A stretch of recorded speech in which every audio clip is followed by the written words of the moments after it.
And joining me now, we have Democratic Congresswoman from California, Sarah Jacobs. She is a member of the House Armed Services and Foreign Affairs Committees. Welcome. It's always good to see you. So Donald Trump canceled that joint press conference and had Vladimir Zelensky escorted out of the White House, accusing the Ukrainian president of not being ready for peace. Is that how you see it? Not at all. I think what we saw in the Oval Office was a shameful display of the supposed leader of the free world siding with an authoritarian over a democracy. And honestly, I think Ronald Reagan and John McCain are turning in their grave right now to see that this is what has come of the Republican Party. We know that negotiations are important, and I think we all want to get to a just and lasting peace. But to do that, we need to make sure the Ukrainians are in the best possible position to be able to negotiate a peace that will actually last. Instead of what I'm concerned this will be, which will be a giveaway to Vladimir Putin, who will then just use the time and reinvade Ukraine when he feels his military and economy are stronger again. What about, could this be some kind of public pressure campaign on Zelensky to get a better deal for the United States? If this was a negotiation between the United States and the Ukrainians, maybe. But the fact of the matter is, this is a negotiation between the Ukrainians and the Russians. And, Alex, I used to work in international conflict resolution. We know from lots and lots of history of peace negotiations that actually a negotiation stands to the test of time. It will last longest if it is between the two actual parties to the conflict, in this case, the Ukrainians and the Russians, not the U.S. as a proxy or stand-in negotiating on behalf of one side or the other. So some of your Republican colleagues who had hoped for a better meeting and improved relations with Kyiv, they are now publicly scolding Zelensky. Here is Senator Lindsey Graham 2 weeks ago and then after yesterday's meeting. Listen up. I want to tell you and your people, you're the ally I've been hoping for all my life. Not one American has died defending Ukraine. You've taken our weapons and you've kicked their ass. And I'm very proud to have you as our ally. So, what do I think? Complete, utter disaster. What I saw in the Oval Office was disrespectful, and I don't know if we can ever do business with Zelensky again. He either needs to resign and send somebody over that we can do business with, or he needs to change. Well, what a difference 2 weeks makes. I'm curious how a Republican shift could shift the support for Ukraine, swaying it, ultimately the outcome of a peace deal. It's so interesting because it's these very same Republicans that were hammering President Biden because they didn't feel like we were giving Ukraine enough support fast enough. And now, as soon as President Trump pulls this, their tune is suddenly changing. And so I think this is incredibly in bad faith. I think it's clear that Republicans are more worried about Donald Trump than about standing up for our values and freedom and democracy around the world.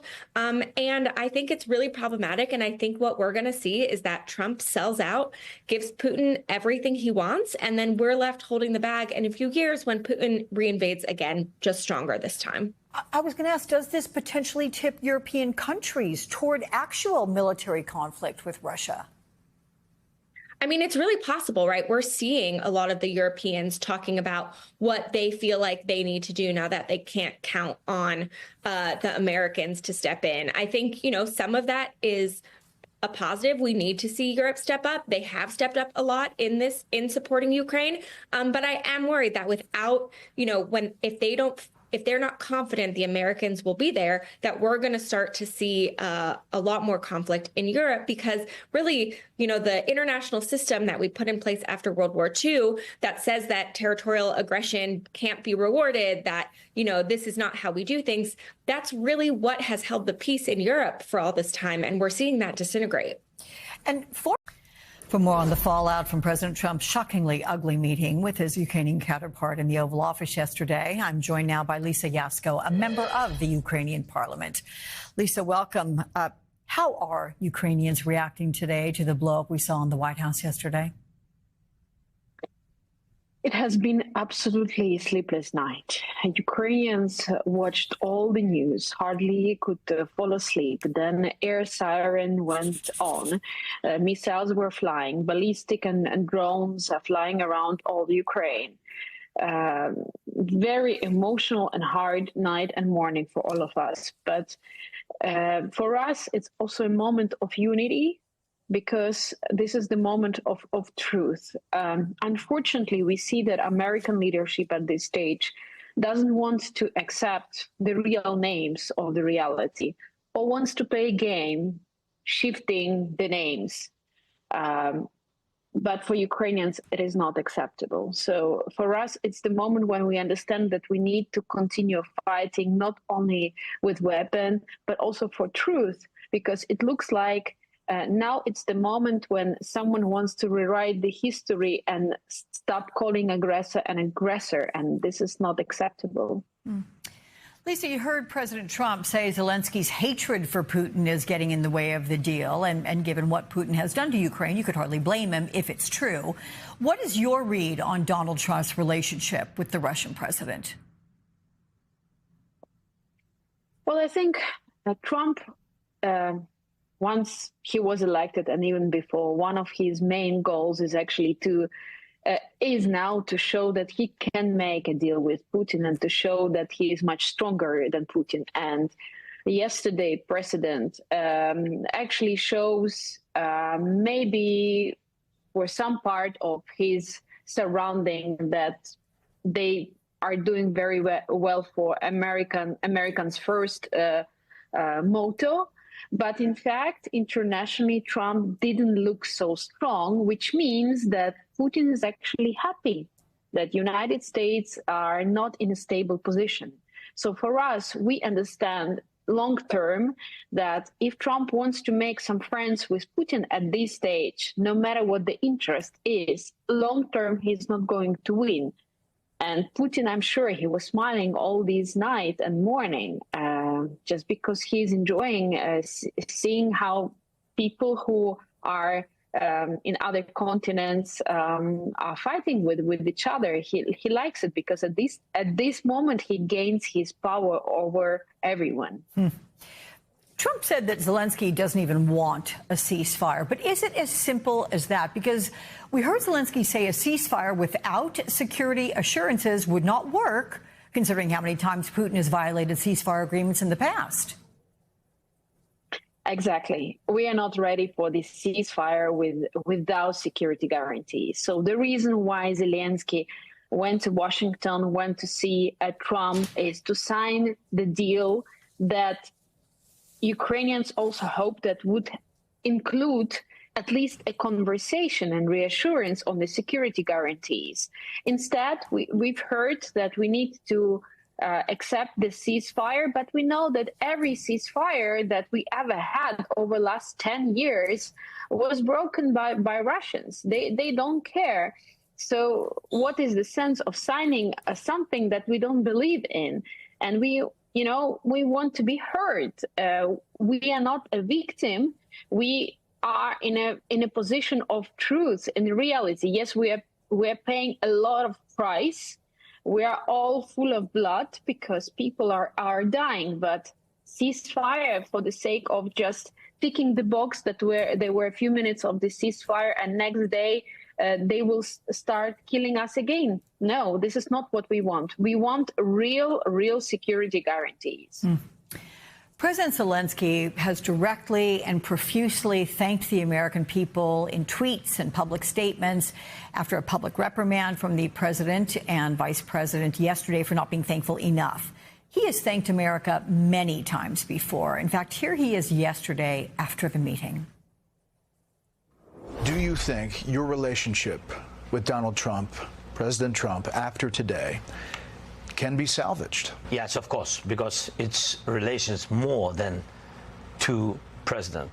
It's the historical relations, strong relations between our people. And that's why I always began with to thank your people, from our people. And this is the most important. And of course, thankful to President and of course to Congress, but first of all to your people. Your people help to save our people. How well do you think Zelensky is handling this situation now? What do you think it'll take to repair the relationship? Can it, must it be repaired?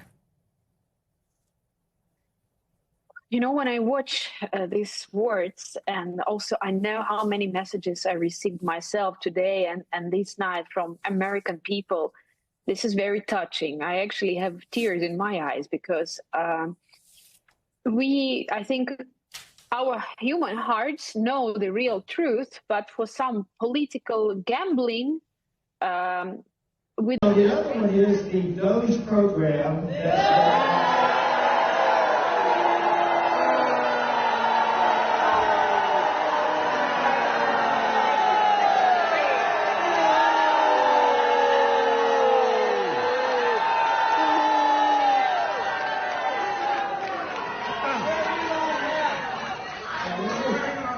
Very closely akin this is very closely akin to what Bill Clinton did between 94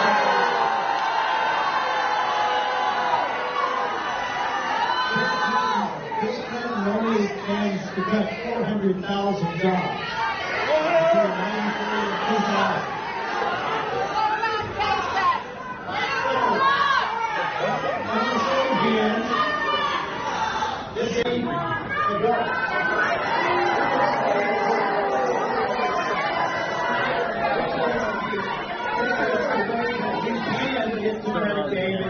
So no one's happy with this.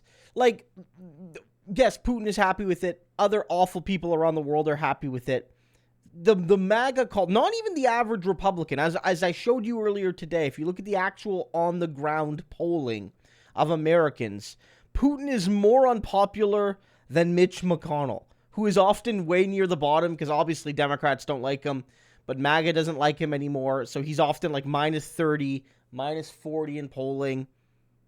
Vladimir Putin is way at the bottom. So even most of the Republicans don't like him. So outside the cult, all of this is incredibly unpopular, what we're seeing. Doge as well. And so Trump is getting booed at these town halls, and he's getting roasted at these town halls because the people, whether it's on foreign policy or domestic policy, they're against him, and so are Democrats roasting him. You saw there a Democratic politician from the United States and a Ukrainian politician. The world is uniting against Trump, and he is causing lasting harm to the United States.